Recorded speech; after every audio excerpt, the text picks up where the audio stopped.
Subscribe करें और देखें एवरी वीकेंड एक नई स्पाइन चिलिंग स्टोरी। और नए स्टोरी के नोटिफिकेशन के लिए बेल आइकॉन प्रेस कीजिए। इससे क्या होगा, जब भी हमारी नई स्टोरी रिलीज होगी सबसे पहले आपको बता दिया जाएगा।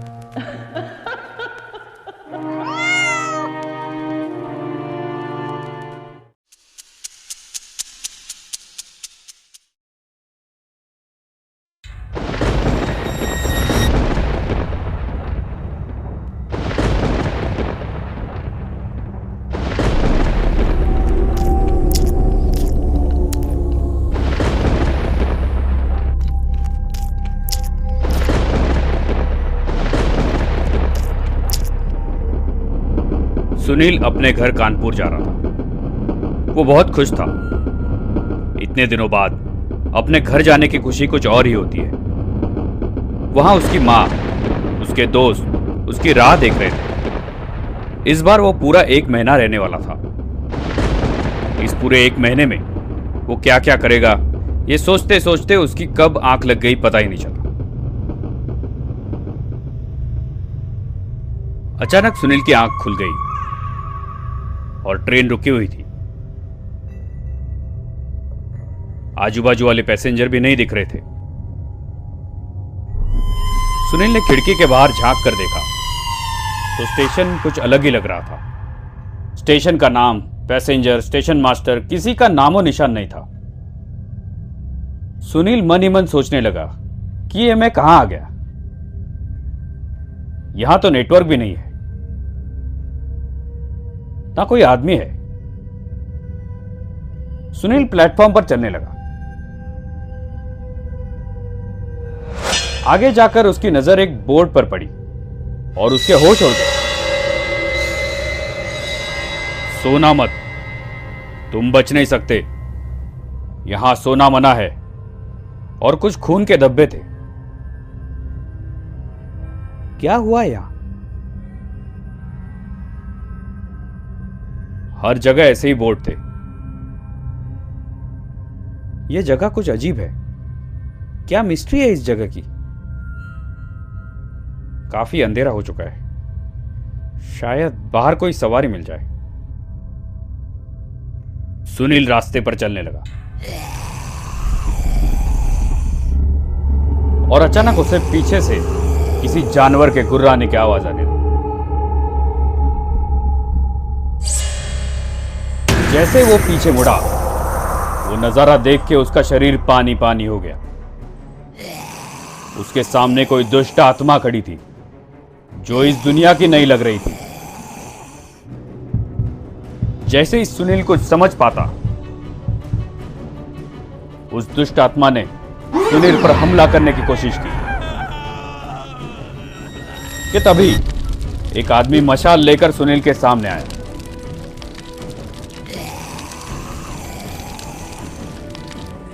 वो खून की प्यासी आत्मा सुनील को ही घूर रही थी।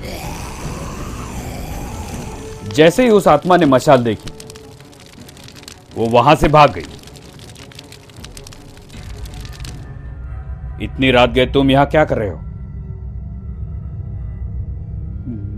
मैं रास्ता भटक गया हूं, पता नहीं इस गांव में कैसे आया। कौन था वो? चलो मेरे घर, ये जगह सुरक्षित नहीं है।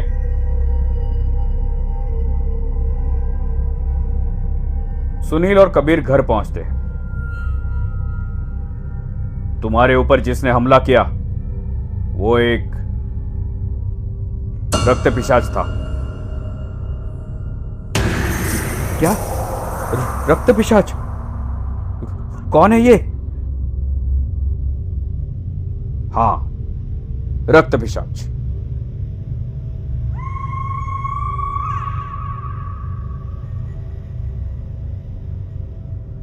सुनील, तुम अभी कानपुर में ही हो। 11 महीने पहले क्या हुआ पता नहीं। अचानक गांव में रात के समय कुछ गांव वालों को रक्त पिशाच दिखने लगे। पहले तो 1 या 2 ही थे, लेकिन कुछ समय बाद उनकी तादाद बढ़ने लगी। ये रक्त पिशाच रात में बाहर निकलते हैं और निहत्थे लोगों के ऊपर हमला करके उनका खून चूस लेते हैं। ऐसे कई सारे लोगों को उन्होंने मार डाला है। ये सिर्फ आग से डरते हैं। कितना डरावना है ये सब। मैंने प्लेटफॉर्म पर कुछ बोर्ड देखे, सोना मना है, जागते रहो। वो सब क्या है? पता नहीं, किसी को पता नहीं है कि गांव में क्या हो रहा है। मैंने एक विदेशी किताब में पढ़ा था कि ऐसे खून चूसने वाले लोग होते हैं जिन्हें वैम्पायर या ज़ॉम्बी कहते हैं। अगर ऐसे लोगों ने तुम्हारा खून चूसा तो तुम भी उन्हीं की तरह हो जाते हो। गांव में बहुत ही कम लोग ऐसे हैं जो बच गए। पता नहीं कि ये रक्त पिशाच हमें जिंदा छोड़ेंगे या नहीं। सुनील रात भर सो नहीं पाया। यही सोचता रहा कि आखिर यह कैसे संभव हो सकता है। सुबह सुनील की आंख लग गई। सुनील उठा और उसने सोचा रक्त पिशाच तो रात में घूमते हैं, क्यों ना मैं बाहर जाकर यहां से निकलने का रास्ता खोजूं। उसे गांव में पता चलता है कि गांव में 3-4 लोगों की और मौत हो गई है। रक्त पिशाचों ने उनका सारा रक्त चूस लिया।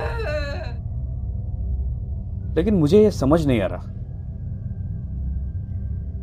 कि अगर ये रक्त पिशाच लोगों का खून चूस के इन्हें मार डालते हैं तो इनकी तादाद बढ़ कैसे रही है। और रक्त पिशाच अगर लोगों का खून चूस लेते हैं और वो भी उन्हीं की तरह बन जाते हैं तो ये डेड बॉडीज यहां कैसे पड़ी है। क्या करूं, कैसे पता लगाऊं।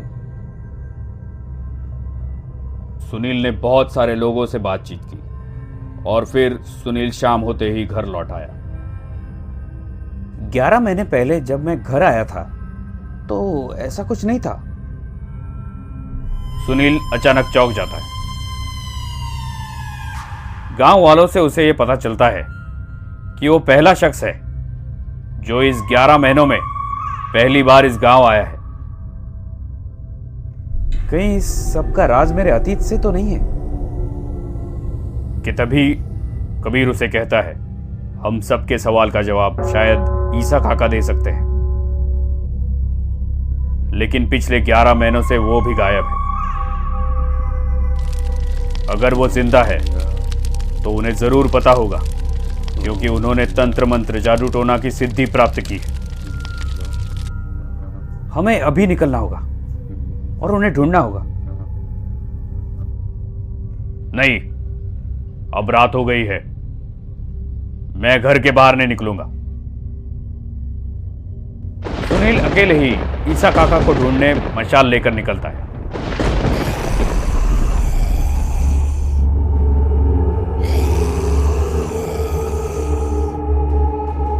कि अचानक उसे जंगल में रक्त पिशाच एक आदमी पर हमला करते हुए दिखता है।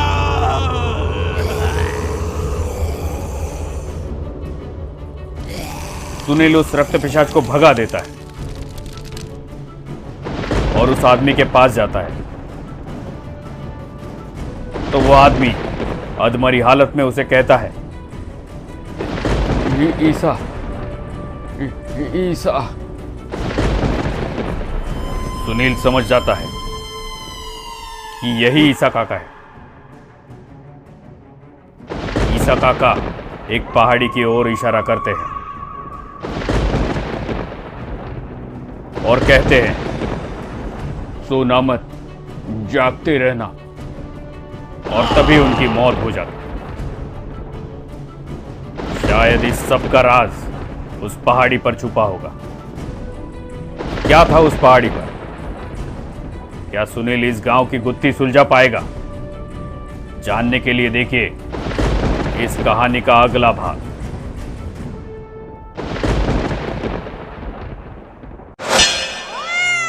हम आशा करते हैं कि ये स्टोरी आपको पसंद आई हो, तो हमें लाइक, शेयर और सब्सक्राइब करें और बेल आइकॉन प्रेस करना ना भूलें। हमारा इंस्टाग्राम, फेसबुक पेज फॉलो करें। क्या आप भी कहानी लिखते हैं तो हमें जरूर नीचे दिए गए ईमेल आईडी पे भेज दीजिए। हम आपकी भी स्टोरी एनिमेट करने की कोशिश करेंगे।